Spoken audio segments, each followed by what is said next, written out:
ప్రపంచ వారసత్వ దినోత్సవం సందర్భంగా తంజావూరు పట్టణాన్ని, బృహదీశ్వర ఆలయాన్ని సందర్శించిన వేళ గత వైభవ చరిత్రను గుర్తు చేసుకునే సందర్భం.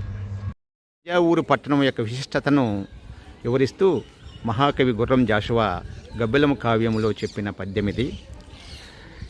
ఈ గబ్బిలం కావ్యంలో ప్రాచీన తెలుగు సాంస్కృతిక వైభవాన్ని ప్రస్తావిస్తూ అనేక ఆణిముత్యాల వంటి అద్భుతమైన పద్యాలు గుర్రం జాషువా చెప్తారు.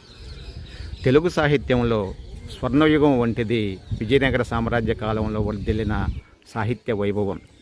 శ్రీకృష్ణదేవరాయల తర్వాత విజయనగర సామ్రాజ్య వైభవం చరిత్రలో కలిసిపోయిన తర్వాత 16, 17 శతాబ్దాల్లో తెలుగు సాహిత్యము తెలుగు ప్రధాన భూభాగానికి దూరంగా ఈ తమిళనాట కావేరీ నది పరివాహ ప్రాంతంలోని ఈ తంజావూరు పట్టణము నాయకరాజుల ఆశ్రయంలో తెలుగు కళామ తల్లిగా వర్ధిల్లింది. ఈ విషయాన్నే ప్రస్తావిస్తూ గుర్రం జాషువా గబ్బిలం కావ్యంలో ఈ పద్యాన్ని చెబుతారు.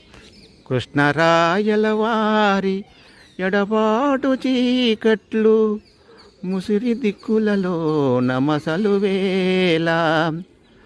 కృష్ణరాయలవారి ఎడబాటు చీకట్లు ముసిరి దిక్కులలో నమసలు వేళ.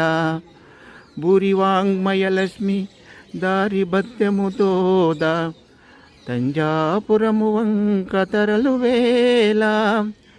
బూరివాంగ్మయలక్ష్మి దారి బత్తెముతోడ తంజాపురము వంక తరలు వేళ. వెంకట కవి తినుగు పంకేరు హాక్షికి శ్లేషోక్తులవాటు చేయువేళ.